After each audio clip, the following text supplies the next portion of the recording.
Hi friends, welcome to Hari's Kitchen. இன்னைக்கு நம்ம இந்த வீடியோல ரொம்பவே ஆரோக்கியமான கொள்ளு பொடி எப்படி செய்யறதுன்னு சொல்லி பார்க்கலாம். தானிய வகைகள்ல கொள்ளுக்கு ரொம்பவே அதிகமான மருத்துவ பண்புகள் இருக்கு. இந்த கொள்ளை நம்ம ரெகுலரா உணவுல எடுத்துக்கிறதுனால உடம்புல இருக்கக்கூடிய கெட்ட கொழுப்புகள்லாம் குறையும். அதனால ஃபேட் ரெடியூஸ் பண்ணணும்னு நினைக்கிறவங்க இந்த கொள்ளை நீங்க உங்களோட உணவுல வாரத்துக்கு 4 நாள் 5 நாள் நீங்க எடுத்துக்கலாம்.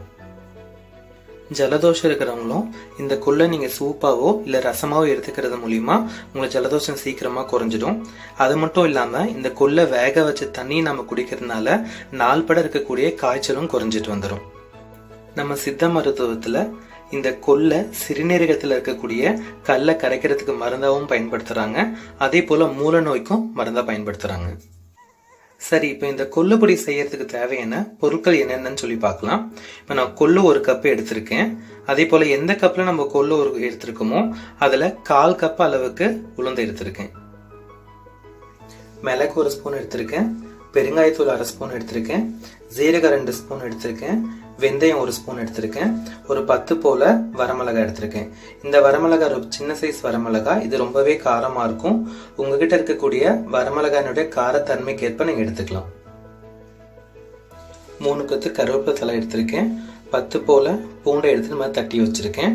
ஒரே 1 டீஸ்பூன் மட்டும் நமக்கு ஆயில் இருந்தா போதும். பூண்டை வறுத்தெடுக்கிறதுக்காக மட்டும் இதை யூஸ் பண்றோம். ஓகே ஃப்ரெண்ட்ஸ், இப்போ நம்ம இந்த கொள்ளு பொடி எப்படி செய்யறதுன்னு சொல்லி பார்க்கலாம். இப்போ நான் அடுப்பில் கடாயை வச்சுருக்கேன்.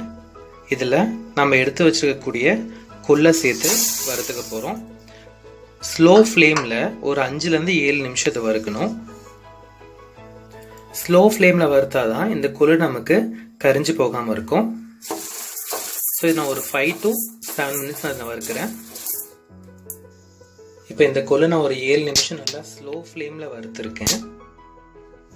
அடுத்து இப்போ நம்ம அதே கடாயில் எடுத்து வச்சிருக்கக்கூடிய 1/4 கப் உளுந்து சேர்த்துக்கிறேன். இந்த உளுந்து சேர்த்துட்டு ஸ்லோ ஃப்ளேம்ல பொன்னிறதாரது வரைக்கும் வறுத்து எடுத்துக்கலாம். இப்போ இந்த உளுந்துல நம்ம கோல்டன் ப்ரௌன் ஆயிடுச்சு. இதை நான் டிரான்ஸ்ஃபர் பண்ணிக்கிறேன். அடுத்து நம்ம இந்த கடாயில எடுத்து வச்சிருக்கக்கூடிய மிளகு, ஜீரகம், வெந்தயம், பெருங்காயம், வரமிளகாய் இது எல்லாத்தையும் சேர்த்து நான் வறுத்துக்கிறேன். இதையும் ஸ்லோ ஃப்ளேமில் ஜஸ்ட் நீங்கள் ஒரு 1 மினிட் நீங்கள் இதை வறுத்தா போதும். இது எல்லாமே சீக்கிரமாக நமக்கு வறுபட்டுரும். இந்த கொள்ளுல நமக்கு நிறைய மருத்துவ பயன்கள் இருந்தாலுமே இந்த கொள்ளு நமக்கு உடம்புக்கு சூடும் கூட. அதனால தான் நம்ம இந்த டிஷ்ஷில் வந்துட்டு ஜீரகமும் வெந்தயமும் ஆட் பண்ணியிருக்கோம். இப்போ இந்த மசாலா பொருட்கள்லாம் நல்லா வறுபட்டுருச்சு. இப்போ நான் அதை எடுத்துடுறேன். அடுத்து இப்போ நம்ம எடுத்து வச்சிருக்கக்கூடிய 3 கொத்து கருவேப்பிலையை போட்டு நல்லா வறுத்துக்கிறேன்.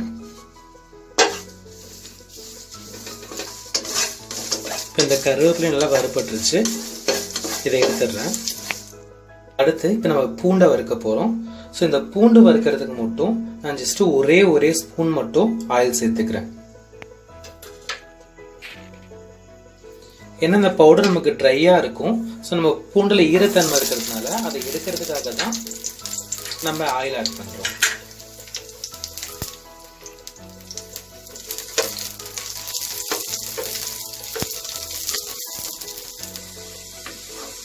இப்போ இந்த பூ நல்லா வறுபட்டுருச்சு. இப்போ இதையும் எடுத்துடுறேன்.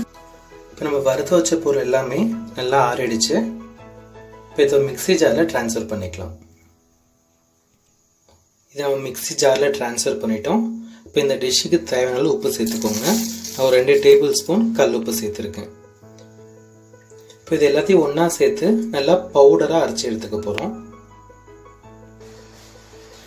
இது நம்ம நல்லா ஒரு ஃபைன் பவுடராக அரைச்சிருக்கோம். இந்த அளவுக்கு இருக்கணும். இதை இப்போ பவுலில் ட்ரான்ஸ்ஃபர் பண்ணிக்கிறேன். இப்போ நமக்கு ரொம்பவே ஆரோக்கியமான கொள்ளு பொடி ரெடி ஆயிடுச்சு. இதை நீங்கள் சாதத்தோடையும் சாப்பிட்டுக்கலாம், இட்லி தோசைக்கும் கலந்து சாப்பிட்டுக்கலாம். இதை வச்சு நம்ம சூப்பும் ரெடி பண்ணலாம். நெக்ஸ்ட் வீடியோவில் கொள்ளு சூப்பு எப்படி ரெடி பண்ணணும்னு சொல்லி பார்க்கலாம். இந்த டிஷ் உங்களுக்கு பிடிச்சிருந்ததுன்னா லைக் பண்ணுங்கள், ஷேர் பண்ணுங்கள். மறக்காமல் ஹரிஸ் கிச்சன் சேனலுக்கு சப்ஸ்கிரைப் பண்ணுங்கள். Thank you friends.